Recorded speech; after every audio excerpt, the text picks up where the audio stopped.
Sa lahat po na meron ng payout sa kanilang Facebook channel, i-check nyo po ngayon mga ka-idol ang inyong payout. Kung meron po kayo dyan makita na suggestion na update your tax information, mga ka-idol, i-check nyo po yung inyong TIN kung yan ba ay verified na. Kung yan po mga ka-idol ay verified na, kahit hindi nyo na po yung galawin, kasi mga ka-idol, yan ay glitch lamang. Kasi mga ka-idol ng nakaraan po yung update, nagpasa na rin po ako ng W8 bill form, bakit nandoon pa rin po yung suggestion na update your tax information kahit po ako ay nakapag-update na ng tax as in nakapasa na po ng W8 bill form. Ang ginawa ko po mga ka-idol ay nagpasa po ako ng report kay Mita.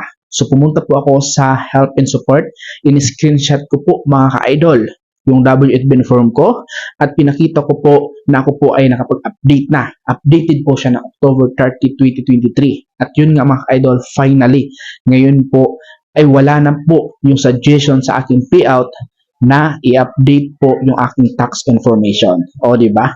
So mga ka-idol, sa lahat po na meron pa rin pong suggestion, mga ka-idol, i-update mo lang yan, magpasa ka ng W8 bin form, and then syempre, kung hindi pa rin po mawala yung suggestion, ang gawin nyo po mga ka-idol ay mag-report din po kayo, i-screenshot nyo po ang inyong payout, and then yung W8 bin form, i-screenshot mo rin yon. Kaya kung meron kang save naman nun, ay i-submit mo rin po yun mga ka-idol doon sa report a problem. Ilang days lamang po mga ka-idol inantay ko, 1 week, at ito na nga po mga ka-idol ay okay na. So verified na. Ibig sabihin, makakasahod na tayo kay Meta. Kaya sa lahat po na meron pa rin pong suggestions sa kanilang payout, asikasuhin niyo po yan mga ka-idol dahil magkakaroon po kayo dyan ng problema pagdating sa sahuran ngayong 21 or 23. Ayan. Kaya mga ka-idol, check mo na ang payout mo. So yun lamang. Sana nakatulong sa iyo ang video nito.